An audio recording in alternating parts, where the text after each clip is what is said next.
वैदिक संध्या 40वीं कक्षा आप सबका स्वागत है। अग्निहोत्र क्रम में वैदिक संध्या को हम ले रहे थे ब्रह्म यज्ञ, ब्रह्म का ध्यान। यजन का अर्थ होता है पूजन, देव पूजा, संगतिकरण और दान। तो जो देवता है उसका पूजन भी यज्ञ के नाम से जाना जाता है।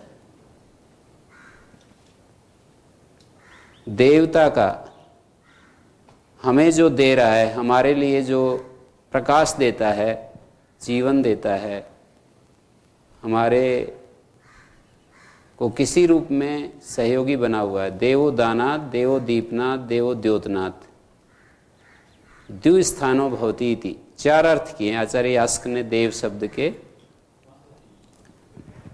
जो देता है वो देव, जो प्रकाशित होता है वो देव, जो प्रकाशित करता है वो देव, और द्युलोकवासी देव, द्युलोक में रहने वाला वो देव। जैसे इंद्रियों को देव इसीलिए कहते हैं, आंख नाक आदि को, क्योंकि ये द्युलोक में, मस्तक, हमारा जो मस्तक है वो द्युलोक है। द्युलोक में आंख नाक कान आदि इंद्रियां रहती हैं, इसलिए इनको देव कहते हैं, द्युलोकवासी देव। इन लक्षणों में जो भी घटता है, विद्वानों को भी देव कहते हैं, विद्वांसो वही देवा, क्योंकि वो भी प्रकाश देते हैं, ज्ञान देते हैं, वो भी हमारे जीवन को सपोर्ट करते हैं, जीवन को अच्छे से जीने के लिए, आनंदपूर्वक जीने के लिए राह दिखाते हैं। तो जो ब्रह्म यज्ञ है, ब्रह्म के लिए हम यजन करते हैं, ब्रह्म का पूजन करते हैं। ब्रह्म को अपनी, ब्रह्म क्योंकि देव है और इसलिए हम उसका यजन पूजन करते हैं। बड़ों का जो पूजन है, अर्थात उनके प्रति अपनी श्रद्धा भक्ति प्रेम अर्पित करते हैं, यही उनका पूजन है। परमात्मा का पूजन यही है कि उससे हम प्यार करें, उससे हम प्रीति करें, उसके प्रति हम अपने हृदय के भाव अर्पित करें, यही उसका पूजन है। और जब हम उससे प्यार करेंगे तो उसके जो आदेश हमें होंगे उनके विपरीत कैसे चल सकते हैं। हम उसका पूजन करेंगे तो उसकी नियम व्यवस्था, जब हम किसी से प्रेम करते हैं तो हम उसके अनुसार जीना चाहते हैं, उसके अनुसार अपने जीवन को बनाना चाहते हैं, हम उसके भक्त हो जाते हैं। जब प्रेम करते हैं तो हम भक्त हो जाते हैं। भक्त का अर्थ है बिल्कुल उसके नज़दीक पहुंच जाते हैं, बिल्कुल उसके आस पड़ोस में रहते हैं हमेशा। भज का अर्थ होता है भजन, भजन माने सेवा, सेवा माने उसके बिल्कुल उसके साथ एक रूप हो जाते हैं। तो श्रद्धा एक भाव है हमारा, भजन, ये जो प्रेम है वो भी हृदय का एक भाव है जो हमें तृप्ति देता है। प्रेम शब्द प्रिय शब्द से बना है, प्रिय के भाव को प्रेम कहते हैं। और प्रिय शब्द क्या होता है? जो तृप्ति देने वाले भाव हैं, जो तृप्ति देने वाला भाव है उसको प्रिय कहते हैं।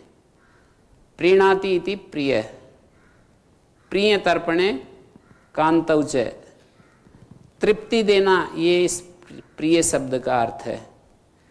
तो प्रेम भी उसी शब्द से बना है। प्रिय, प्रिय शब्द को प्र आदेश हो जाता है, इमनिच प्रत्यय, तो प्रियता को ही प्रेम कहते हैं। तो हम परमात्मा से प्रेम करें, उसके प्रति हम श्रद्धा रखें, इस प्रक्रिया से हम उसके भक्त हो जाते हैं, उसके नज़दीक रहने लगते हैं। और जब हम उसके नज़दीक रहेंगे, अग्नि के नज़दीक रहेगा लोहा, तो स्वाभाविक रूप से उसके अंदर उष्णता आएगी। ऐसे ही हम अंतरात्मा, जिसको हम अंतरात्मा कहते हैं, इस सृष्टि में जिसको ब्रह्म कहते हैं, इस पिंड में उसको अंतरात्मा कहते हैं। सृष्टि में जो ब्रह्म है वही हमारे इस पिंड में अंतरात्मा के रूप में है। सृष्टि में जो सूर्य है वही यहाँ आदान वाली शक्ति बनी हुई है। सृष्टि में जो सोम है, चंद्रमा, वही हमारे अंदर प्रसन्नता वाली चीज बनी हुई है, प्रसन्नता के रूप में जो प्रकट होती है। सृष्टि में जो वसु हैं वो यहाँ सुख बने हुए हैं, सृष्टि में जो मरुदेव हैं वो यहाँ उत्साह है, सृष्टि में जो विश्वे देव हैं वो इंद्रियां और उनके विषय हैं, सृष्टि में जो रुद्र है वो यहाँ पर रोष और कोप है, सृष्टि में जो अश्विनी कुमार है वो यहाँ पर हमारे इस पिंड में कांति है, शोभा है, सृष्टि में जो पृथ्वी हमें दिखाई देती है, इस शरीर के जो ये आकार प्रकार है यहाँ पर वो मूर्ति के रूप में जो हमारा शरीर दिखाई देता है, सृष्टि में जो जल है वो हमारे शरीर में पसीने के रूप में बाहर निकल रहा है, सृष्टि में जो अग्नि तेज है वो हमारे यहाँ उष्णता है, टेम्परेचर जो हमारी जठराग्नि में भी और सारे शरीर में जो टेम्परेचर है, तो सृष्टि में जो वायु है यहाँ प्राण है, सृष्टि में जो आकाश है यहाँ रोमकूप है, सृष्टि में जिसको हम इंद्र कहते हैं वो यहाँ अहंकार है, सृष्टि में जो ब्रह्म की विभूतियां हैं वो यहाँ अंतरात्मा की विभूतियां हैं, सृष्टि में ब्राह्मी विभूति के रूप में प्रजापति कही जाती, प्रजापति जो है सृष्टि में उसको हिरण्यगर्भ भी कहते हैं, प्रजापते नत्वदेतानन्यो, ये ब्रह्म की विभूति बताई जो सह अस्तित्व के रूप में, यज्ञ के रूप में जो एक सृष्टि में एक व्यवस्था हम देखते हैं, परस्पर कोऑपरेशन, सह अस्तित्व, को एग्जिस्टेंस, उसको प्रजापति कहते हैं, वो हमारे इस अस्तित्व में सत्व है, मन है। ये सारा हमारे भीतर यदि ये हम इसको नजदीक से देखें, सृष्टि में जिसको हम सर्ग रचना कहते हैं, यहाँ गर्भाधान की प्रक्रिया है, सृष्टि में जो मरण है वो युगांत मानी कृतयुग, त्रेतायुग, द्वापर, कलयुग। तो कृतयुग बाल्यावस्था है, त्रेतायुग युवावस्था है और द्वापर युग वृद्धावस्था है और कलयुग बीमार होना है बुढ़ापे में जाकर के, और फिर जैसे चारों युगों का अंत हो जाता है तो ऐसे ही यहाँ मृत्यु हो जाती है। ये मोटा मोटा संतुलन, सामंजस्य, समानता हमने दिखाई। अनंत तत्व हैं जो अपरिसंख्य हैं, अगणनीय हैं, अगणित तत्व हैं, जो सृष्टि में हैं वो हमारे इस शरीर में हैं, और जो हमारे शरीर में हैं वो सृष्टि में है। ऐसा पुनर्वसु आत्रेय ने अग्निवेश को बताया। पुनर्वसु आत्रेय ऋषि ने ये बात अग्निवेश को बतलाई, समझाई कि लोक सम्मितोयम पुरुषा, ये जो पुरुष है ये लोक सम्मित है। लोक सम्मित का अर्थ है लोक के समान है। लोक का अर्थ है ये जो ब्रह्मांड है इसको लोक कह रहे हैं। जो ब्रह्मांड में है एक सूत्र है, यद ब्रह्मांडे तत्पिंडे, यद पिंडे तद ब्रह्मांडे। जो पुरुष में, जो तत्व पुरुष में दिखाई देते हैं, यदि इधर से देख करके वहां जाएं तो आप उनको भी देख सकते हो कि यहां पुरुष में जो है वो वहां है, और जो वहां है वो यहां है। जैसे प्रश्नोपनिषद में ब्रह्म की 16 कलाएं गिनाई, वो कहां पर प्रकट होती है? इसी शरीर में प्रकट होती है। ब्रह्म की जो 16 कलाएं हैं, जिनमें बहुत सारे प्राण हैं, इंद्रियां हैं, श्रद्धा है, मंत्र है, लोक है, नाम रूप हैं और मन है, वेद के जो मंत्र हैं, प्राण, श्रद्धा, पंचभूत। तो ब्रह्म की ये जो कलाएं हैं हमारे इस शरीर में प्रकट होती हैं। अनेक अनेक तरह से हम समझते हैं। तो हमारे ऋषि मुनियों ने वेदों में, शास्त्रों में जो प्रकट किया है उसमें एक सबसे महत्वपूर्ण जो तत्व है वो ब्रह्म या अंतरात्मा उसको कहें। सृष्टि में उसको ब्रह्म कह दिया, हमारे अंदर उसको अंतरात्मा कह दिया। जैसे कि शुद्ध चेतना जिसको कहते हैं, जिसके बारे में मांडुक्य श्रुति में जो चतुर्थ अवस्था में जिसका वर्णन किया कि वो अदृष्ट है, अव्यवहार्य है, अचिंत्य है, वो एकात्म प्रत्यय सार है, ऐसे बहुत सारे उसके लिए विशेषण प्रयोग किए हैं उसको समझाने के लिए। तो वो जो ब्रह्म तत्व है उसको हमें समझना है, उसकी उपासना करनी है, उसके निकट रहना है। हमारा जो मन है वो बाहर बहिर्मुख हो जाता है और वो अंदर जो ब्रह्म तत्व है उसके नजदीक न रहने के कारण वो अपने केंद्र से भटक जाता है। हमारा जो मन है, जिसको प्रजापति कहा है सृष्टि में, यहां उसको मन कहा है। सृष्टि में जिसको इंद्र कहा है, इसको यहां अहंकार कहा है। हमारे इस पिंड में वो अहंकार है, सृष्टि में वो इंद्र है। इंद्र जो है देवताओं का राजा है, असुरों का संहार करता है। जैसे कि मेघ आदि को मारता है और वहां से वर्षा होती है, वो भी इंद्र का कर्म बताया। जो भी बल का कर्म है और जो धन का कर्म है, धन से संबंधित और बल के साथ जुड़ा हुआ, ऐश्वर्य के साथ और बल के साथ जो भी जुड़ा हुआ, जो जुड़ी हुई शक्ति है, उसको इंद्र कहते हैं। तो हमारे शरीर के अंदर वहां मरुदगण है, यहां पर उसको उत्साह कहा है। मरुदगण की चर्चा है। इंद्र के वो अनुचर हैं, इंद्र के सैनिक हैं मरुदगण। तो अहंकार का जो सैनिक है वो उत्साह है। हमारे यहां उत्साह है, वहां अहंकार है, यहां उत्साह है। वहां सोम है, यहां चंद्रमा है। वहां आदित्य है, यहां आदान है। आदान का अर्थ है जो हमारे अंदर ये जो आदान की प्रक्रिया चल रही है, ग्रहण करने की जो प्रक्रिया चल रही है सृष्टि में, जैसे आदित्य सागर से पानी को निरंतर लेता रहता है और हमारी जो आयु है उसको लेता रहता है,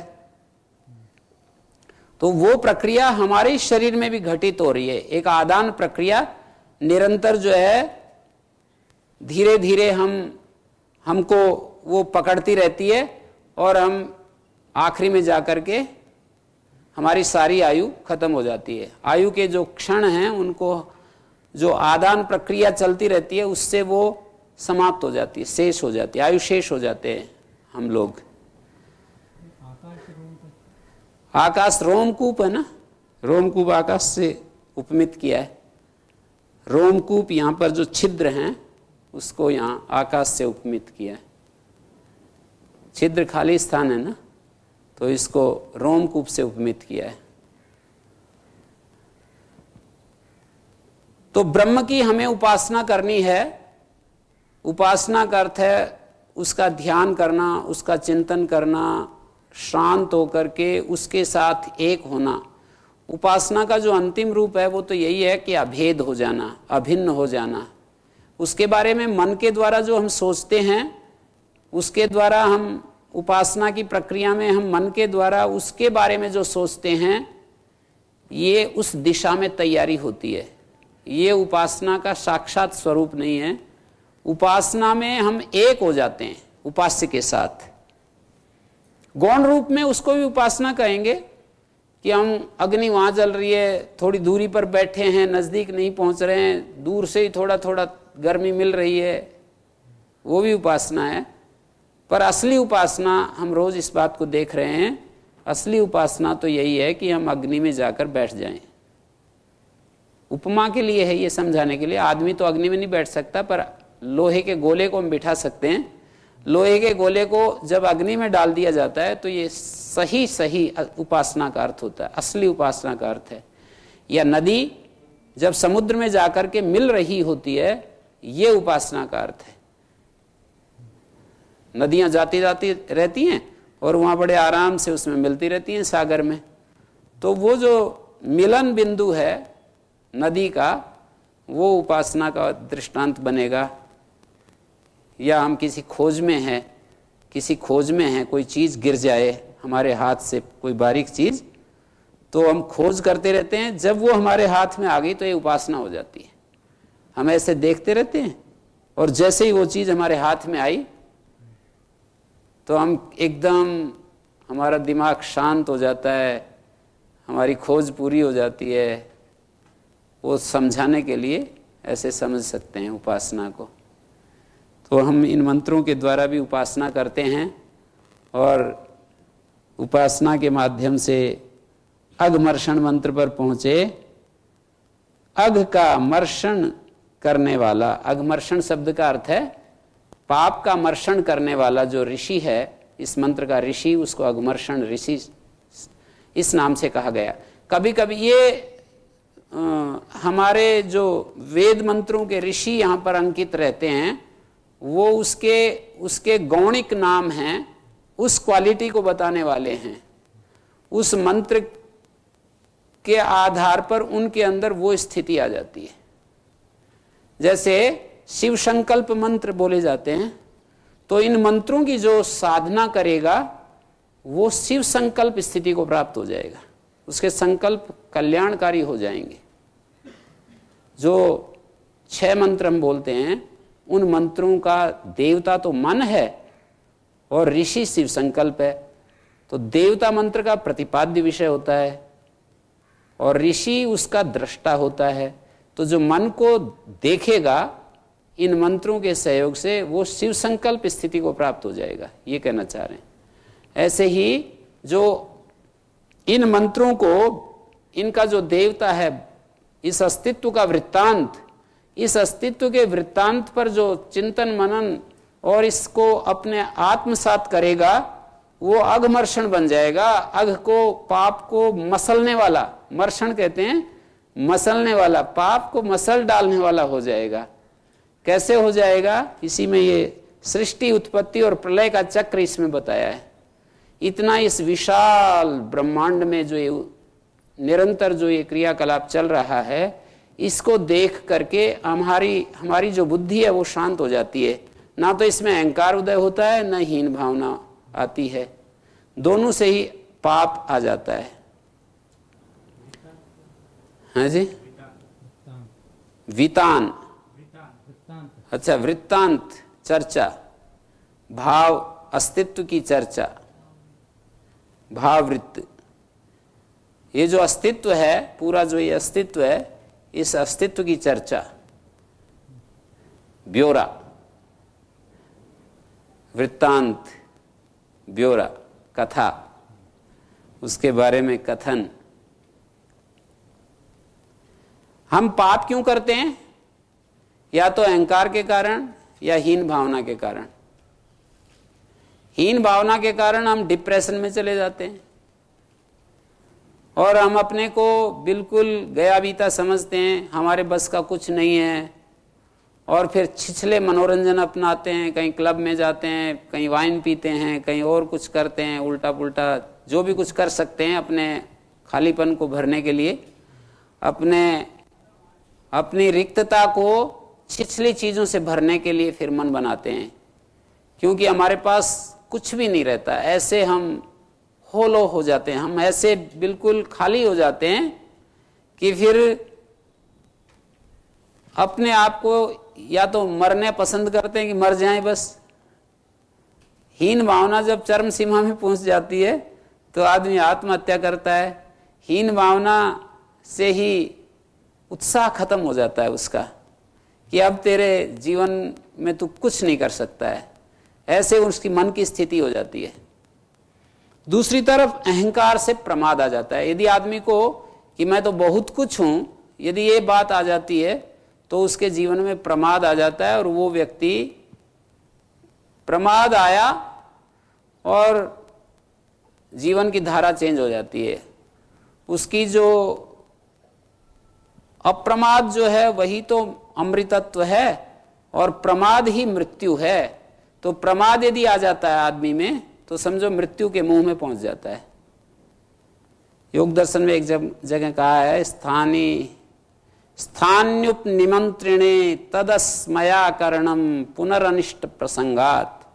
योग दर्शन के विभूतिपाद में एक सूत्र आता है, जब योगी साधना करता है और उसकी जीवन में उच्च भूमि प्राप्त होती है तो स्थानधारी जो लोग हैं, मानी संपन्न लोग, जो प्रतिष्ठित लोग हैं, वो उसके जीवन में बीच में आते हैं। मान लीजिए युवा है कोई योगी, 25, शंकराचार्य जैसा कोई 25-30 साल का युवा है, बहुत ही सुंदर है, तेज से दमदमा रहा है, सब कुछ उसका ऐसा कोई, तो कितने आकर्षण टूट पड़ेंगे उसके ऊपर। तो वहां पर मंत्र में सूत्र में ये कहा, स्थान्योपनिमंत्रणे संगस्मया करणम, ना तो योगी को अभिमान करना चाहिए ना उसका संग करना चाहिए। संग से बचे और अभिमान, दो बातें कही। संगस्मया करणम, संग और स्मय, स्मय कहते हैं अभिमान। संग स्मया अकरणम, ये दो चीजें।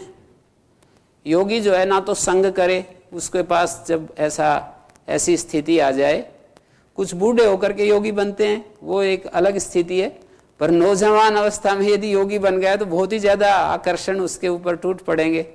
उसको राजा लोग चाहेंगे कि ये हमारे आवास पर आए, उसको कन्याएं चाहेंगी कि हमारे से शादी कर ले, सारी समस्या उसके लिए पैदा हो जाएगी। संगस्मया करणम, संग और स्मय ये ना करे। पुनरनष्ट प्रसंगात, संग का मतलब आसक्ति, उनके साथ संग करना कि हाँ ठीक है हम आपके घर आते हैं, और स्मय का मतलब अभिमान। स्मय शब्द अभिमान का वाचक है। हाँ जी गुरु जी, किसके साथ संग नहीं करना चाहिए? जो हमारे लक्ष्य के प्रतिकूल है उसके साथ, जिसको हमने, जो हमारे लक्ष्य में बाधक है उसको कह रहे हैं संग नहीं करना चाहिए। जिन चीजों का हमने त्याग किया है उनका यदि संग करेंगे तो पुनः अनिष्ट आ जाएगा।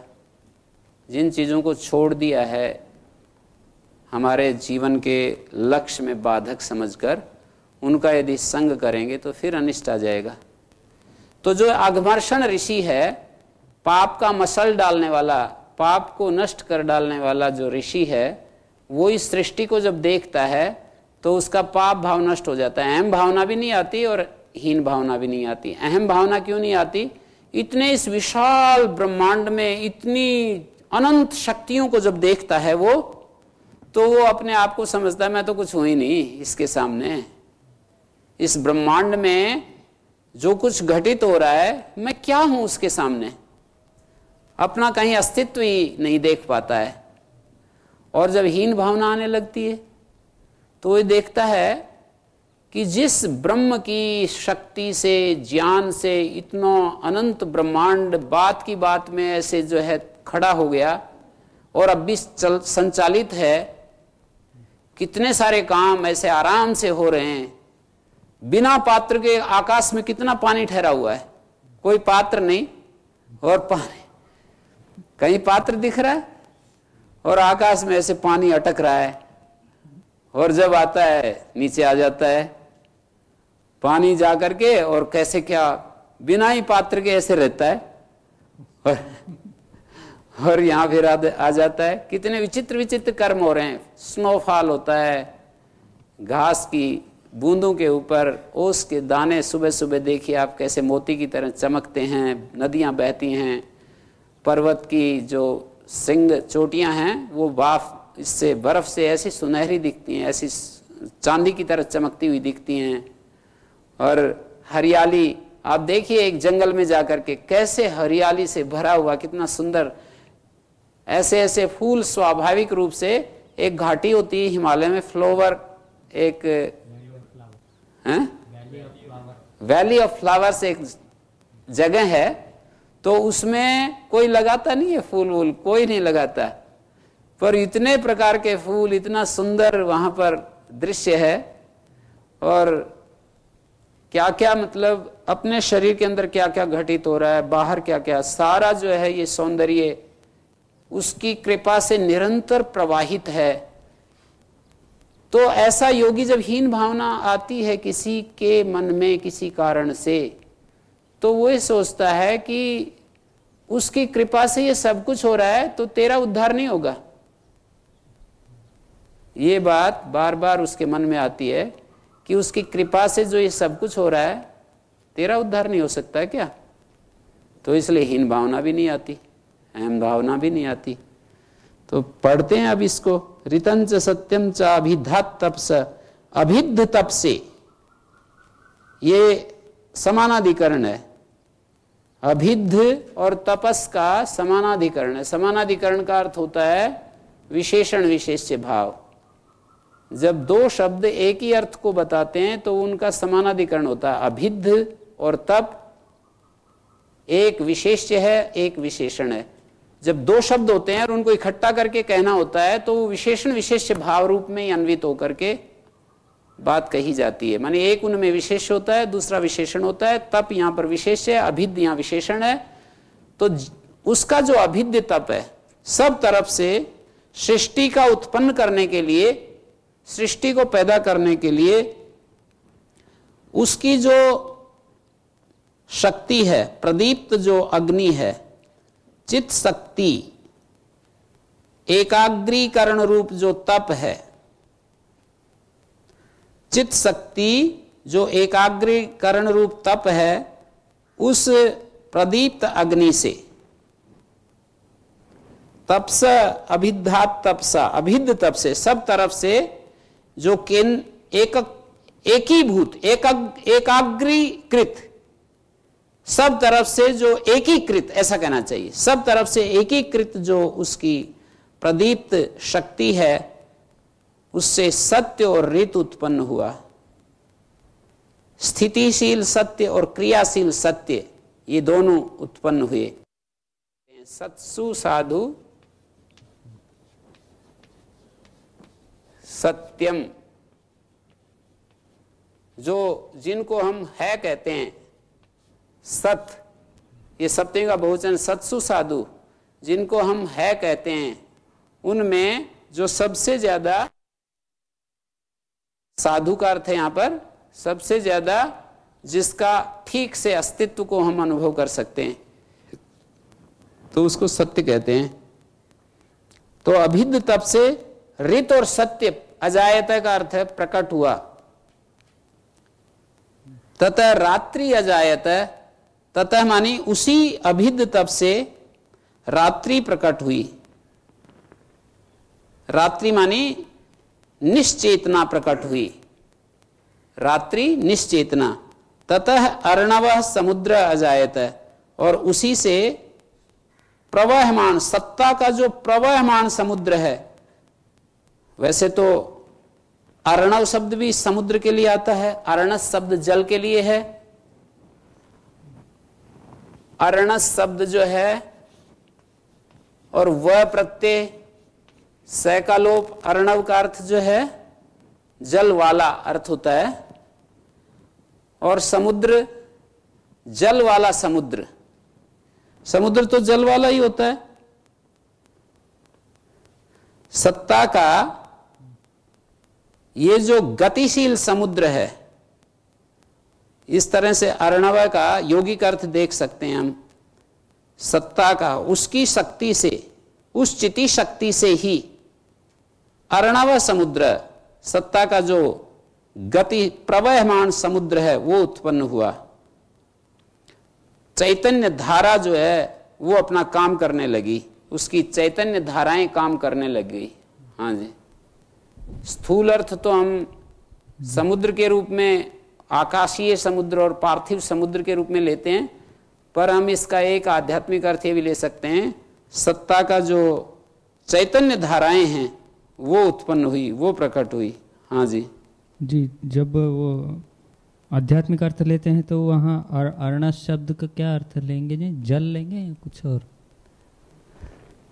गतिशील जो चैतन्य धाराएं, अर्णस, अर्णस क्रियाशील जो चैतन्य धाराएं हैं।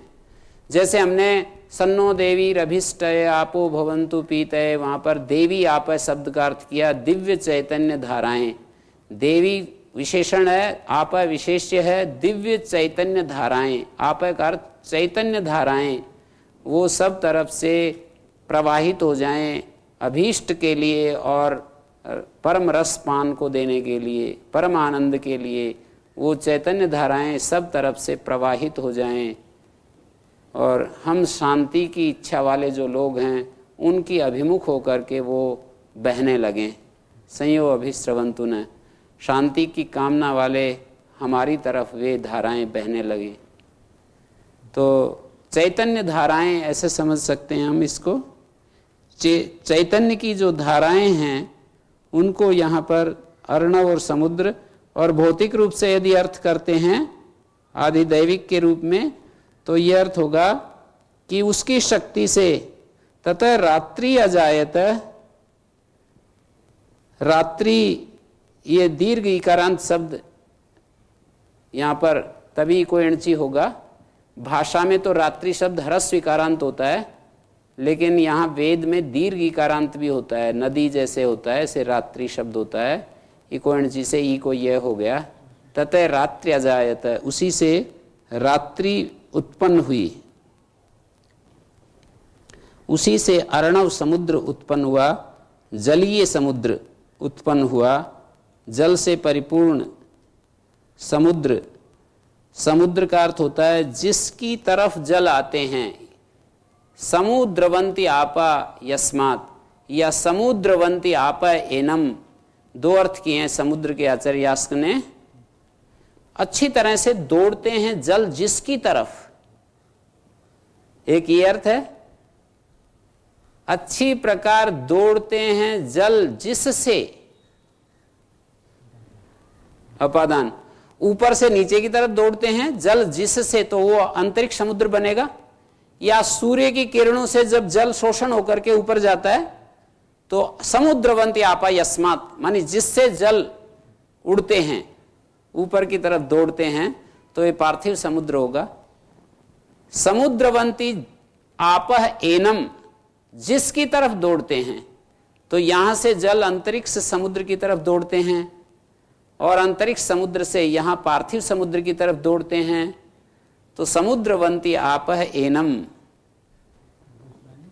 समुद्रवंती आपा एनम, समुद्रवंती आपा यस्मात् अस्मात्, जल जिसकी तरफ दौड़ते हैं, या जिस कर्म कारक में प्रत्यय करेंगे तो जल जिसकी ओर दौड़ते हैं। अपादान कर्म कारक में करेंगे तो जहां से जल दौड़ते हैं। तो समुद्र और अर्णव उसकी शक्ति से पैदा हुआ, प्रलयकालीन रात्रि भी उसी की शक्ति से पैदा हुई। और समुद्राद अर्णवाद अधि, उस अर्णव समुद्र से, सत्ता का जो प्रवहमान समुद्र है, चैतन्य धारा से परिपूर्ण जो समुद्र है, उससे संवत्सर उत्पन्न हुआ। संवत्सर उपलक्षण है काल का, संवत्सर से उपलक्षित काल उत्पन्न हुआ। अहोरात्राणि विदधत, दिन और रात के काल विभाग को करता हुआ। विदधत जो क्रियापद है, कुर्वन सृजन, काल विभागों का सृजन करता हुआ।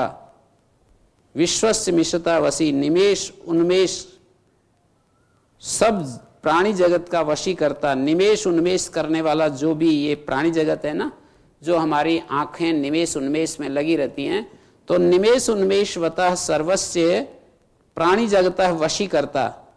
विश्वस्य मिशता वशी, नियंता स्वामी, वशी का अर्थ है नियंता स्वामी। मिशतः, मिशतः का अर्थ है निमेष उन्मेष करने वाले सभी प्राणी जगत का वशी करता स्वामी वो विद्यमान है। क्या कहा? उस सत्ता के प्रवहमान समुद्र से चैतन्य धारा जब गतिशील होगी तो संवत्सर उपलक्षित काल उत्पन्न हुआ, जो कि दिन और रात के काल विभागों की रचना करता हुआ विद्यमान है इस प्राणी जगत के स्वामी के रूप में, प्राणी जगत के स्वामी के रूप में। मिशतः, विश्वस्य मिशतः, विश्वस्य मानी सर्वस्य, मिशतः निवेश उन्वेश करने वाले प्राणी जगत का जो वशी करता है वो विद्यमान है। दिन रात के विभाग करता हुआ वो विद्यमान है। सूर्या चंद्रमसौ धाता, वो धाता विधाता जो परमेश्वर है। धाता शब्द कर्म फलदायक, हमारी जो एक व्यवस्था हम यहां पर बनी हुई है, एक जो व्यवस्था बनी हुई है यहां पर, जैसा हम करेंगे वैसा ही हमको फल मिलता है। तो विधाता कर्ता व्यवस्थापयिता जो परमेश्वर है, यथा पूर्वम, पूर्व कल्प में जैसे ये सृष्टि थी, अनादि अनंत है, ये ऐसा प्रवाह है। माने पहले भी ऐसे ही थी, आगे भी ऐसे ही होगी, इसमें थोड़ा सा भी इसमें चेंज नहीं आती है। जैसे आज हम देख रहे हैं ना, सूर्य उदय होता है, चंद्रमा 15 दिन तक बढ़ता है, घटता है, जो जो नियम यहाँ पर आप देख रहे हैं, रीत नियम जो यहाँ काम करते हुए देख रहे हैं, वो सबके सब इसी तरह से सृष्टि जब मिट जाती है या फिर हो जाती है, इसी तरह से बिल्कुल जब मिट जाती है ना, तो कुछ भी नहीं रहता है यहाँ, कुछ भी, पूरा वॉइड हो जाता है। परमाणु इतनी सूक्ष्म अवस्था में चले जाते हैं कि वो ऐसे उनको विजिबल नहीं रहते, नॉन विजिबल हो जाते हैं, अव्यक्त हो जाते हैं, सब कुछ अव्यक्त दशा में चला जाता है। ये कितने पहाड़ पर्वत, इतनी भारी, जो 12,500 फीट गहराई जिसकी है पृथ्वी की, जो मतलब इसकी जो मोटाई है, इसको यदि हम होल करें तो 12,500 किलोमीटर, 12,500 किलोमीटर जो है इस पृथ्वी की, 12,500, पहले मैंने इस बारे में कहा, तो इतनी मोटाई इसकी है, और 40,000 किलोमीटर इसकी परिधि, धागा यदि लपेटें इसके चारों तरफ, इसका जो परिधि, इसका जो चारों तरफ जो धागा लपेटे ना, तो इतनी भारी है पृथ्वी, और ये सारे प्लैनेट्स, और बिल्कुल नॉन विजिबल हो जाता है, इतना पानी। ये तो जो है, ये पृथ्वी 1/3 समझिए, 2/3 स्थान में तो पानी है, और इतना सब कुछ नॉन विजिबल हो जाता है, कुछ भी नहीं रहता है। यहां पर दधक रहा है अग्निकुंड, बहुत सारे गहराई में जाकर के देखें तो एक अग्निकुंड इस पृथ्वी के नीचे बहुत बड़ा अग्नि जल रही है, और उस अग्नि के ऊपर बहुत सारी लेयर्स हैं, उसके ऊपर पानी है, तब जाकर के हम जो है यहां पर रह रहे हैं। नीचे पृथ्वी है, बहुत महान अग्निकुंड जल रहा है, फिर पानी की धाराएं बह रही हैं, और फिर ये मिट्टी है, फिर हम यहाँ पर हैं। सूर्य की किरणें पृथ्वी को उपजाऊ बनाती हैं, और हम पानी निकालते हैं भूमि से, और ये सब करते हैं। तो ऐसी स्थिति, प्रलय में ऐसी स्थिति हो जाती है, और प्रलय के बाद फिर ये ऐसे ही हो जाता है सहज रूप से। क्रीडन निव परमेष्टि, क्रीडन निव ऐसे शब्द प्रयोग किए हैं मनुस्मृति में, जैसे कि कोई बच्चे खेलते खेलते कुछ कर रच देते हैं, तो ऐसे ही क्रीडन निव प्रजापति ये सब हो जाता है। ब्रह्म की शक्ति, जैसे मैं बता रहा था, प्रजापति, ब्रह्म की शक्ति प्रजापति है वहां पर जो काम, जैसे यहां पर आत्मा की शक्ति सत्व कही है। ये सारे जो कुछ भी रचना है ना, वो प्रजापति का काम है। तो जितना भी रचना है वो सब यहां पर इस सत्व का काम है, इस मन का काम है। रचना का कार्य प्रजापति है इस ब्रह्मांड में, यहां पर रचना का कार्य सारा हमारे इसका है, मन का, सत्व का। सूर्या चंद्रमसौ धाता यथा पूर्वम अकल्पयत, पूर्व कल में जैसे बनाया वैसे ही। सूर्य और चंद्रमा, द्युलोक और पृथ्वीलोक, अंतरिक्ष लोक और स्वलोक, अंतरिक्षम अथो स्व, ये सब यथा पूर्वम अकल्पयत, पहले की तरह ही, यथा पूर्व कल्पेषु तथा अस्मिन अपि, इस कल्प में भी ऐसे ही, ऐसे औषधि वनस्पतियां, ऐसे ही हमारे शरीरों की रचना, शरीरों के अंदर अलग अलग क्रियाएं जो चल रही हैं, हमारे को जो उत्साह आता है, हमारे को जो रोष आता है, प्रसन्नता आती है, हमारे अंदर जो तेज प्रकट होता है, कांति प्रकट होती है, ये सब, और कितना इसके अंदर सामंजस्य बताया ऋषियों ने। माने जो ब्रह्मांड में है, जो पिंड में है, इसमें कितना संतुलन, कितना सामंजस्य बता रहे हैं कि ब्रह्मांड सारा का सारा एक मिनी वर्ल्ड है। ये हमारा जो मनुष्य जीवन, मनुष्य शरीर जो है, एक पूरा मानी ब्रह्म का एक मॉडल है, इस ब्रह्मांड का मॉडल है ये। जैसे हाँ, गुह्य ब्रह्म है ये।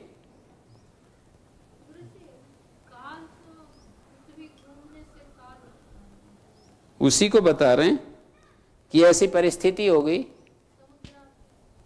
हाँ, जब पानी बन गया तो इसका मतलब पृथ्वी बन गई। यहां पर समुद्र तैयार हो गया, यदि हम भौतिक रूप से देखें तो जब पृथ्वी तैयार हो गई तो इसका अर्थ यह है कि वहां पानी भी आ गया है और पृथ्वी घूमने लग गई और सूर्य के चारों तरफ चक्कर लगाने लगी, तो समय आ गया। उसको ही इन शब्दों में प्रकट कर दिया। ये जो कह रहे हैं कि समुद्र और अर्णव के बाद काल पैदा हुआ, ऐसे उत्तर काल में काल प्रकट हुआ, संवत्सर प्रकट हुआ, तो इस तरह से व्यवस्था बता रहे हैं कि समुद्र अर्णव बन गए तो मतलब पृथ्वी भी बन गई, पृथ्वी बन गई, वो घूमने लग गई, घूमने लग गई तो संवत्सर की रचना हो गई, काल की रचना हो गई, और दिन और रात का विभाग शुरू हो गया। दिन रात का विदधत विभाग करता हुआ वो इस संपूर्ण प्राणी जगत का वो नियमता वर्तमान है। अध्याय करेंगे, विश्वस्य मिशतो वसी, निमेष उन्मेष करने वाला ये जो प्राणी जगत है उसका वशवर्ती, उसको वश में करने वाला जो एक जो नियमता है, स्वामी है, वो वर्तमान है। तो ये जो धाता है परमेश्वर, वो बार बार ये सृष्टि रचना कर रहा है। ये इतना सृष्टि के वृत्तांत को जब कोई व्यक्ति देखता है तो इस पर यदि किसी का विश्वास हो जाए तो कैसे वो इधर उधर हिल सकता है। ये जो शब्द कुछ कह रहे हैं, इस पर किसी का विश्वास हो जाए तो वो विश्वास उसकी रक्षा करेगा। एक ज्ञान रक्षा करता है, एक विश्वास भी रक्षा करता है। ज्ञान और विश्वास में क्या फर्क होता है? जैसे आपने ये मंत्र पढ़ा, अभी आपको उसका अनुभव नहीं है, आपको ज्ञान नहीं है, आप नहीं जानते हैं कि परमेश्वर कोई ऐसी शक्ति है और उसकी एक कोई व्यवस्था है और वो ऐसे ऐसे हो रहा है, कर रहा है, बिल्कुल नहीं जानते। लेकिन आपने ये समझ लिया अपनी बुद्धि से कि इन मंत्रों में जो कुछ कहा गया है या ऋषियों के द्वारा जो कुछ कहा गया है उसमें थोड़ा सा भी मिथ्यात्व नहीं है, ये ऐसा ही है। ये जो कह रहे हैं ये बिल्कुल सत्य वृत्तांत है, ऐसा आपके हृदय ने स्वीकार कर लिया और उस स्वीकृत नियम के ऊपर आप यदि सजगता से ध्यान दे दिया, यदि आपने अटेंशन दी, अटेंशन तो जानी हुई बात पर भी देनी पड़ती है, अटेंशन विश्वास के ऊपर भी देनी पड़ती है। अटेंशन के बिना तो देखो दोनों ही काम बेकार हो जाते हैं। आपने जान भी लिया, सपोज थोड़ी देर के लिए कोई तर्क और युक्ति से किसी नियम को जान लिया, बुद्धि से जान लिया, पर उसके प्रति आप सजग यदि नहीं हैं, उसके प्रति आप अटेंटिव नहीं हैं, तो आप उससे कुछ लाभ नहीं ले सकेंगे। इसी तरह से विश्वास के बारे में है, जिन नियमों को आपने जान लिया और उनके ऊपर आप विश्वास तो आपने किया, लेकिन विश्वास के प्रति हर क्षण सजग नहीं है। विश्वास तो किया लेकिन हर क्षण विश्वास के प्रति सजगता नहीं है, तो फिर भी लाभ नहीं मिलेगा। सजगता मैं ऐसे कह रहा हूं कि आपकी स्मृति में हर क्षण वो आपका ध्यान बना रहे कि एक कोई ऐसी शक्ति है जिसने इस सृष्टि को नियम से बनाया और उसमें व्यवस्था कर रहा है, और यहां ये शब्द इन्हीं बातों को दोहरा रहे हैं।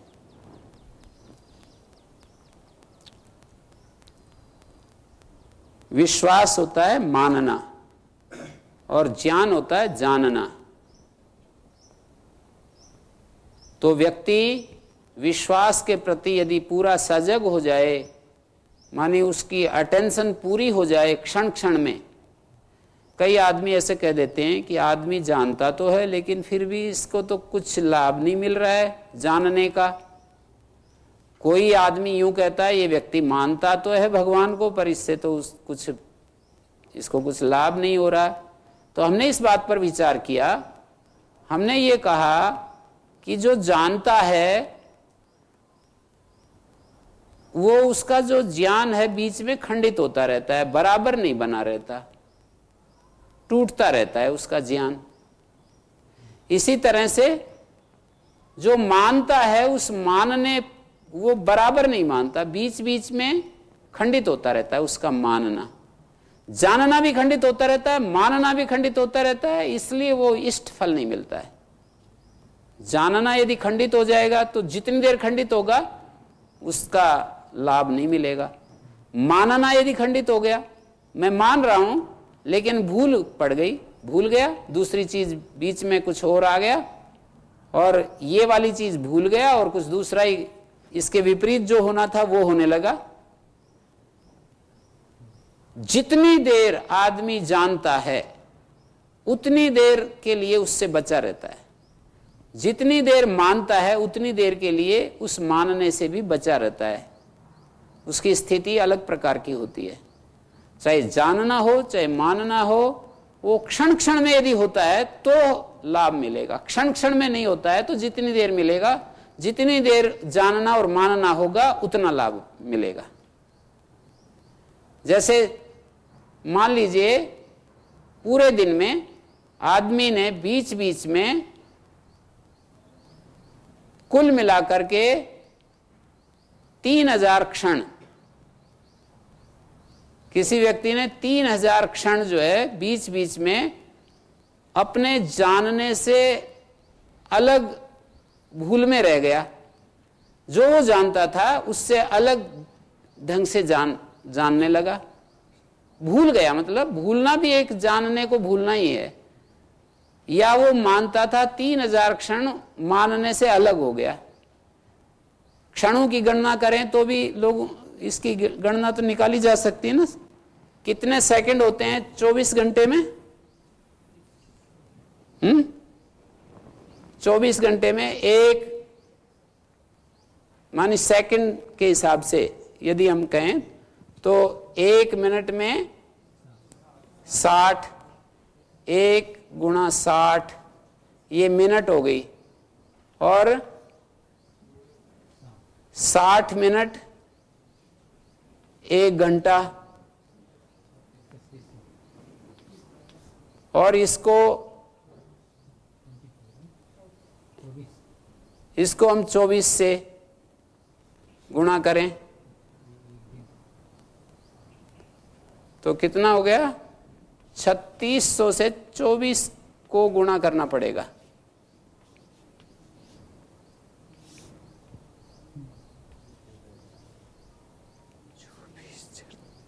6 चौक 24, 4 तिये 12,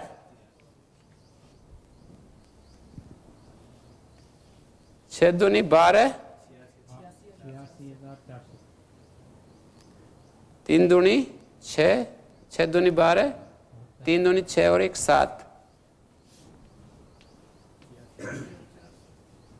86,400। इतने सेकंड में से बीच में 3000 जो सेकंड है वो उसने अपने जानने को या अपने विश्वास को भंग कर दिया, तो उतनी देर के लिए वो उसके परिणाम तो आएंगे। 86,000 सेकंड तक यदि कोई व्यक्ति अपने मान्यता या अपने विश्वास को बनाए रखे हुए है या अपने जानने को इसी तरह से जान रहा है, तब उसका लाभ मिलता है। जैसे कोई ये बोलता है, मैंने बहुत लोगों से सुना कि हम तो मानते हैं फिर भी हमारे को हमारी स्थिति वैसी नहीं बन पा रही है। ईश्वर को मानते हैं तो इतने सेकंड मानते हैं तो देखो 24 घंटे कहा जाएगा आप मान रहे हो।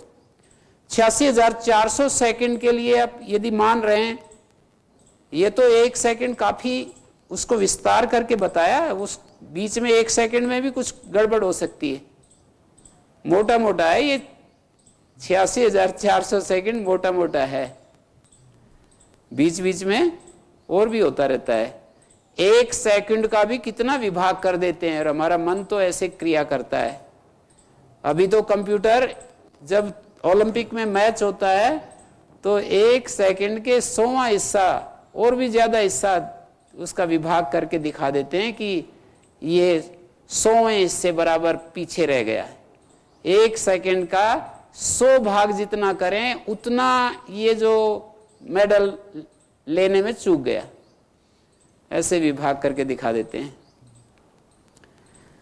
तो ये अघमर्षण मंत्र सृष्टि प्रक्रिया को दिखा रहा है कि उसी की महिमा से ततः शब्द कहा है, अभिद्धात तपसा, उसके ज्ञानमय तप से, उसके अभिद्ध तप से, उसके तपस शब्द जो है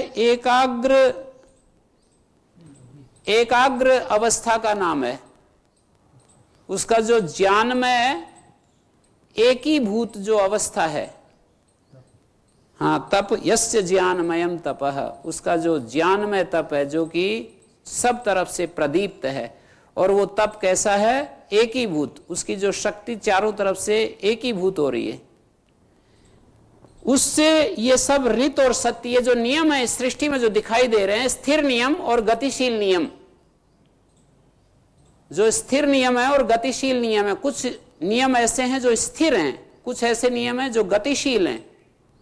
वो सारे के सारे उसी की शक्ति से प्रकट हुए, प्रलय भी उसी से प्रकट हुआ, और समुद्र और अर्ण उससे प्रकट हुआ।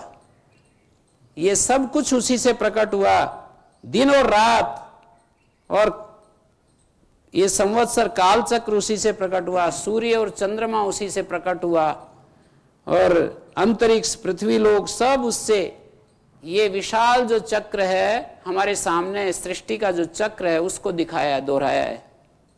तो इसको जो देखेगा वो कैसे उसका मन डामाडोल हो सकता है। अभिद्ध जो है शब्द, अभिपूर्वक ईंधि दीप्त, इंद धातु से क्ता प्रत्यय है, ये लोप हो गया। जसस तथोर धोधा झलाम जस जसी, अभिद्ध सब तरफ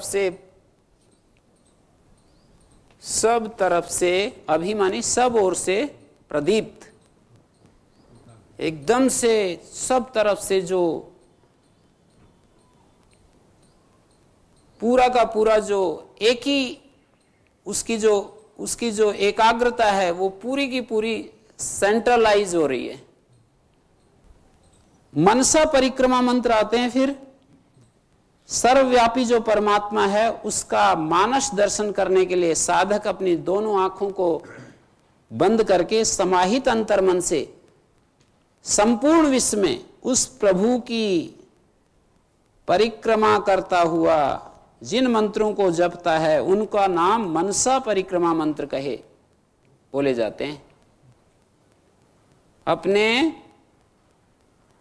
आंखों को बंद करके सारे विश्व में उस प्रभु को ऐसे देखता है, चारों तरफ